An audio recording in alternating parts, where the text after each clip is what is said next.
Anyone? Well, while you're thinking, I'd like to kick off and say, do you think that Mumsnet is going to develop into other media channels? I mean, could you take the brand further? I do think so. I mean, we already have a series of books, so we've used a lot of the content in books and magazines.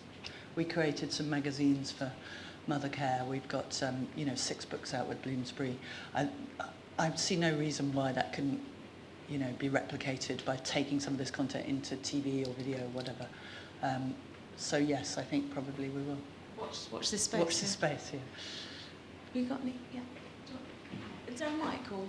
Yeah, well, sure. Are you going to stretch the brand into Dad's Net? Well, there is a Dad's Net. It's on Mumsnet already. I think it is fairly significant that our biggest forum and our busiest forum by a long way is something called Am I Being Unreasonable?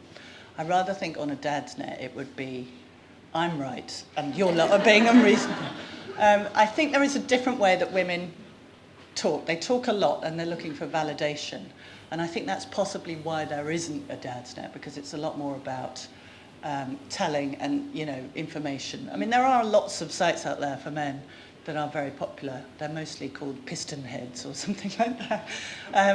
But I'm not sure they're quite the same thing. Mumsnet is about people wanting their feelings validated, wanting advice, wanting to help each other. And people do that a lot and all the time. It sounds terribly sexist, but I'm not sure men do that thing quite the same way. Sorry. Can you see ever turn on one another? We have endless skirmishes, kerfuffles, brouhahas, a lot of that on Mumsnet. But no, I mean, I think it is a community that is fairly like-minded, but we're a very broad church. Politically, I mean, the election was an interesting time for us. We were split pretty much a third down the main parties, and that was, there were a lot of arguments and discussion. Sometimes that can spill over into fairly aggressive argument and discussion, and we're often called on to arbitrate. But I think what we try and do is say, this is a very democratic place. We don't sort of give stars and medals to people who've been around a long time and posted a lot. We welcome a new user, and we think their opinion is as valid as an old user. And I think that is important when it comes to stopping that kind of sort of cliqueiness and bullying. Obviously, you're fantastically influential, and I think first read about the Golden Brown Biscuit thing in a newspaper. So I suspect a lot of people first heard about you through some other mass media, and I'm just wondering whether you consciously engage with mass media to get your message out. It's not really conscious, actually. What we find is there are an awful lot of journalists who use Mumsnet for stories. I mean, we are now like a kind of, a finger on the pulse of the nation for people. I know for a fact that a lot of editors have said to their teams, go out and look at Mumsnet if if we want to find out what's going on. So we've sort of become the case study of choice for the national press, which is mostly, obviously, very good for us. And occasionally, I think, feels very intrusive for our members, and they feel, weirdly, a lot of people think that Mumsnet is kind of slightly private. Weirdly, because there's Google, of course, I always try and say, well, you do realise you put things on Mumsnet, people can find it. But when it appears in the Daily Mail, all of a sudden they have a panic because their mother-in-law reads the Daily Mail. So I think it's mostly good, obviously, for our marketing. It's occasionally not so good, but no, we didn't really cultivate it. It happened to us. What's your business model going forward? I mean, obviously, if you're from a traditional media background, and there's copy sales, the revenue from that, and you don't get that, and there's advertising revenue, and I don't know if you see that as a solution. I think we'd find it very hard to charge for Mumsnet. Our members have often said, why don't you charge? And we used to have a voluntary subscription service where people literally would send us 200 quid in the post. But because of this idea that it's democratic and it's for everyone, we would hate for anyone not to be able to have access to that good advice because they couldn't afford to pay for it.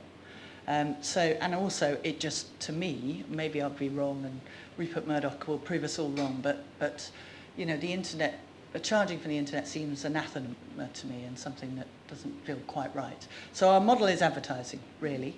It's, you know, we want to work with brands to help us build an even better site.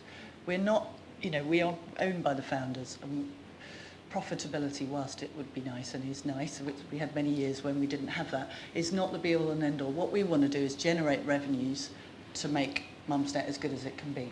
And so we want to work with brands to do that. And advertising or events or sponsorships or open to everything? I think everything, really.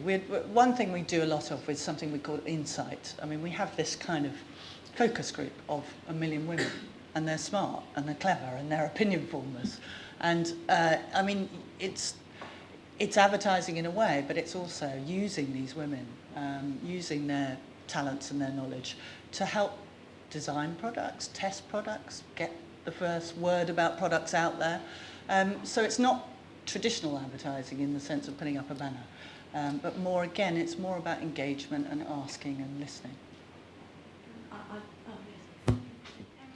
assuming, is there a registration process, and then as part of that registration process, do you have, can you then track where people are visiting, and then can you then use behavioural targeting or delivery of advertising? Yes, we can do all that. We don't do much of that. I mean, I don't know why we don't do much of that. I speak to Claire, why don't we do much of that? I don't know. I mean, clearly because we're not being asked to do. But yes, we can track. We target ads locally, geographically. But in terms of behaviour, I mean, I'd be interested to know what you guys thought. Is this something that's going to happen more and more and more? Well, we'd be up for that. I mean, for us, the more relevant the advertising to our user, the better the experience they have on our website. The worst thing is when you have ads that are totally meaningless to the audience, and then they feel, well, what's this ad for Sky Sports up here? You know, it's not me, is it? This isn't my place, this isn't my living room anymore, it's been invaded. But if you have an ad for something that is relevant to them, then it feels entirely natural. So, yeah, the more relevant, the better. Why do you think that Mumsnet has more users or is more successful than the other mums communities? I think partly it's about PR. You know, we get a lot of PR. I think it's partly about the way we moderate it.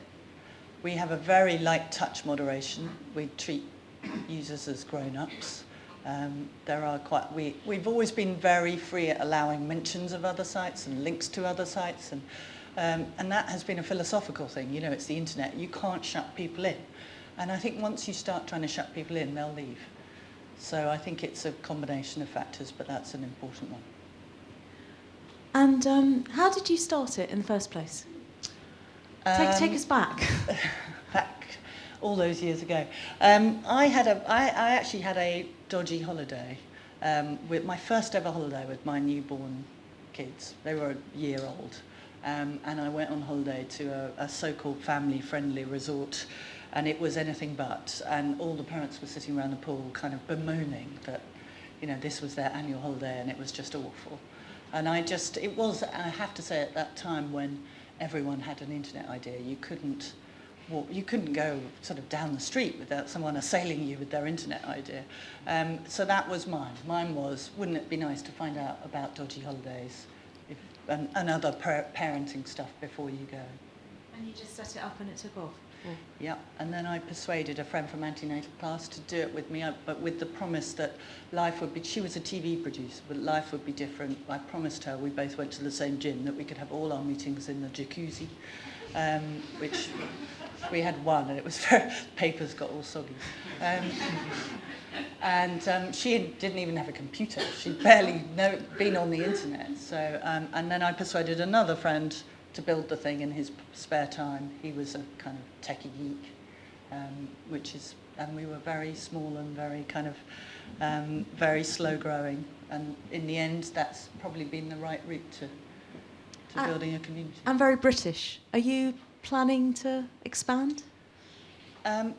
Not this year. I mean, you know, it's interesting. People say to me there's no similar thing to Mumsnet in various European countries. I mean, there are clearly sites for parents, but they don't have this sort of, if you like, activism part to it. They don't have quite the sense of community. But I feel passionately that it would have to be done locally by people who understand it and who are prepared to put blood, sweat and tears in. But there's something that feels universal about a site for mums that says, am I being unreasonable? Yeah. It feels like it could work in so many languages.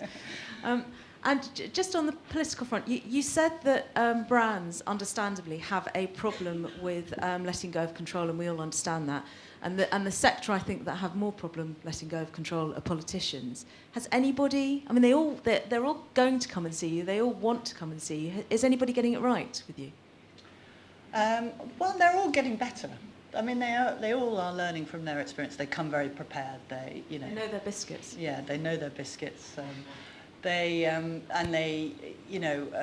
speedy and engage and think about it, and some even make jokes. But it is quite hard for politicians to make jokes. It can go wrong. I mean, Nick Clegg came on recently and finished up with a line which I suggested actually, which was "P.S. I'm not a Tory," and that, of course, flew around everywhere.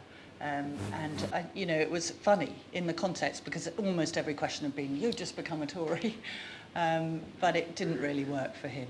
I mean, when it was put in The Guardian. I think, they are actually getting better in the sense that they understand that they actually have to read the questions that are being put to them, which is good. I don't see how media training is going to work in that context. So does that mean they're going to have to either get to some level of expertise that they've never got to so far, or give it up? Wouldn't that be refreshing? No, I think they have to just, they actually have to engage. Like, it's the same thing, it's if you engage, even if you don't convince the person you're engaging with, everyone else sees that you're being reasonable, you're trying, you're listening, and that's a message for brands and politicians alike. You might get into a whole humdinger with an annoying person who won't see your point of view, but as long as you do it reasonably, and you do it with patience and grace and good sense and honestly, then everyone else will see what you've done and respect you for it. I mean, we find with social networking stuff that we moderate, Jerry, don't we, that it tends to self-correct? Yes. Is that? Yeah, absolutely. And I think this is the thing. I think the wisdom of the crowd usually, almost invariably, wins out. I think our mantra is always honesty, informative and polite. Yeah. So if you're those three things, nobody can really criticise you for it. Yeah, and I would add to that, authenticity as well. I think where people think you're peddling a company line or a pre-agreed statement and that kind of stuff, that's where it starts to unravel. Has anyone else got any questions? Or right, let's give Justine a quick round of applause.